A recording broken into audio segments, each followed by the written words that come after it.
కట్టడం జరిగినప్పటి నుంచి ఇప్పటిదాకా ఇది కావాలని నిర్లక్ష్యంతో జరిగింది. అది నాకు అవసరం. అది ఏంటంటే మీకు న్యాయం జరిగేలాగా ముందస్తుగా ఇలాంటి తప్పులు జరిగినప్పుడు ఎవరో ఒకరు బాధ్యత తీసుకోవాలి.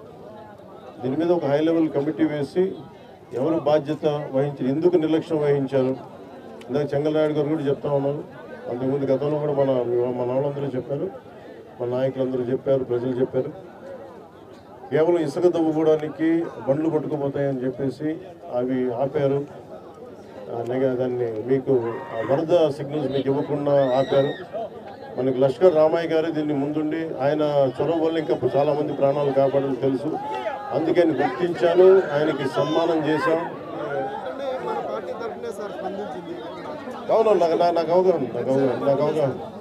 ఇది నాకు మీకు మాట ఇస్తున్నాను. ఇది డిప్యూటీ సీఎం ఆఫీస్ నుంచి ప్రత్యేకించి దీన్ని దృష్టి పెట్టి ఇది నేను పర్యవేక్షిస్తాను. ఉన్నతాధికారుల బృందాన్ని పంపిస్తాను ఒకసారి.